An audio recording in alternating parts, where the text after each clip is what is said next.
Hello guys, तो कैसे हैं आप सभी लोग। आज मैं आप सबके लिए लेकर आ चुका हूँ the rebirth of the demon God का एपिसोड नंबर 11। तो भाई पिछले एपिसोड में हमने देखा था कि मोफैन ए रैंक मिशन को उठाता है और कहता है अभी ये मिशन मेरा है, अब इसको मैं कंप्लीट करूँगा। ये बात सुनते ही सब लोग हैरान हो जाते हैं और ये बात सुनकर लू अंकल पागलों की तरह हंसने लगता है और कहता है चलो कोई तो है इस दुनिया में जो मौत से अभी भी नहीं डरता है।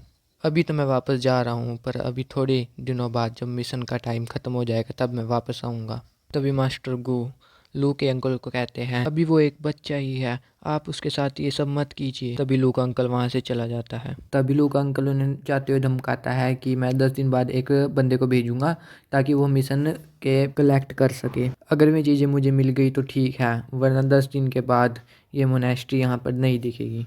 लू के अंकल की ये बात सुनकर मास्टर गू कुछ भी नहीं कर सकते और वह शांत खड़े हुए ये सब देख रहे होते हैं। तभी मोफैन लू के अंकल को देखता हुआ कहता है कि मुझे तो ऐसा लग रहा है जैसे एक घोड़े की सवारी एक पिग कर रहा है। तभी लू मोफैन से कहता है मैं तुम्हें एक सलाह देता हूँ, अगर तुम यहाँ इस मिशन को करने जाओगे तो तुम मर जाओगे, पर यह भी ठीक ही है मेरे लिए। तभी लू मोफैन को गाली देते हुए कहता है पर तुम्हारी वजह से जौन सी मोनेस्ट्री ये तबाह होने वाली है, इसको अब कौन ठीक करेगा। तभी लू के पीछे खड़ी हुई लड़के और लड़कियां मोफैन को गालियां देते हुए कहते हैं इसका तो दिमाग खराब हो गया है और भी बहुत कुछ कहते हुए। तभी लू खुश होते हुए कहता है मोफैन से क्या तुम इन सब का फेस का रिएक्शन देख रहे हो।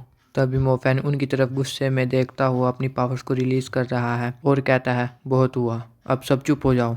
तभी लू मोफैन की इतनी सारी पावर को रिलीज होते हुए देखते हुए कहता है क्या ये दोबारा से पागल होने वाला है, क्या ये दोबारा से हम पे अटैक करने वाला है। तभी मास्टर गू मोफैन और रुयान को बुलाते हुए कहते हैं मेरे पीछे आओ। तभी मास्टर गू रुयान से कहते हैं जाग कर अपनी हाई लेवल की क्लास के बच्चों को बुला कर लाओ जो इस ए रैंक मिशन को लेने के लिए तैयार हों। मास्टर गू की बात सुनते ही रुयान वहाँ से चली जाती है। तभी मोफैन मास्टर गू से कहते हैं मैं इस मिशन के लिए अकेले ही काफ़ी हूँ, मुझे पार्टनर की कोई भी ज़रूरत नहीं है। तभी मास्टर गू मोफैन से कहते हैं तुम्हें पता भी है तुमने ये क्या किया है, अगर मैं इस मिशन को अपने आप भी करूँगा तो मुझे भी अपने ऊपर गारंटी नहीं है कि मैं इसे पास भी कर सकता हूँ। ये एक फ़र्स्ट क्लास मिशन है, अगर मुझ जैसा एक मास्टर इसे नहीं कर सकता तो तुम जैसा एक स्टूडेंट इसे कैसे कर सकता है।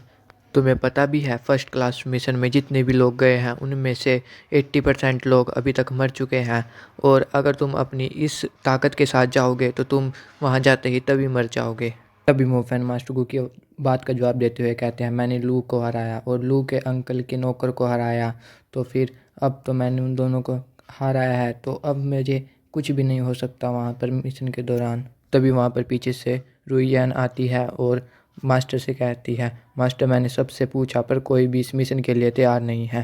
तभी मास्टर गू कहते हैं अच्छा ठीक है, अब मैं उन सबको धमका तो नहीं सकता कि वे अपनी लाइफ को इस जोखिम में डालें। तभी मास्टर गू मोफैन के हाथ से वो ए रैंक मिशन छीन लेते हैं और कहते हैं कल मैं मोनेस्ट्री यूनियन जाऊंगा और इस मिशन को वापस देने के लिए बात करूंगा ताकि वे मुझसे मिशन वापस ले लें और हमें कोई थर्ड क्लास मिशन दे दें, पर तुम इस मोनेस्ट्री को छोड़कर जाने की कोशिश बिल्कुल भी मत करना। मोफैन अपने मन में सोचता है ये बूढ़ा घुसड़ बहुत अजीब है, क्या मैं इसके बारे में सोचता था हर समय कि टोस्ट इस जैसा होगा। मोफैन खुश होता हुआ कहता है ये बहुत अच्छा हुआ, मैंने पहले से ही मिशन की डिटेल पढ़ ली थी। तभी हमें रात का सीन दिखाया जाता है कि मोफैन द्वार कूदते हुए मोनेस्ट्री से बाहर जाता है। तभी जहाँ से मोफैन नीचे उतरता है वहीं पर रुयान पहले से खड़ी होती है और पूछती है तुम कहाँ जा रहे हो, और तभी मोफैन नीचे गिर जाता है। तभी मोफैन रुयान से कहता है मुझे अभी नींद नहीं आ रही थी इसलिए मैं घूमने के लिए बाहर आ गया, और पर तुम यहाँ पर खड़ी हुई क्या कर रही हो। तभी रुयान कहती है मुझे पता था कि तुम हमारे मास्टर की बात को नहीं मानोगे और मिशन को अपने आप करने के लिए चले जाओगे। तभी मोफैन हंसते हुए कहता है तुम तो हमारी सच्ची में क्लास मॉनिटर हो, अब तो तुमने मुझे रंगे हाथों पकड़ लिया है, क्या तुम मुझे अभी यहाँ से जाने दोगी।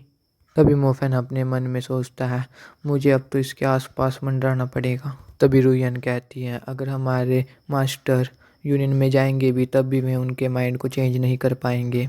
मैं एक क्लास मॉनिटर हूँ, मैं इस सब को होते हुए ऐसे खड़े हुए नहीं देख सकती, इसीलिए मैं तुम्हारे साथ फर्स्ट क्लास मिशन को पूरा करने के लिए जाऊँगी। ये सब सुन के मोफैन हैरान हो जाता है। यहीं पर ही हमारी इस एपिसोड का एंड होता है।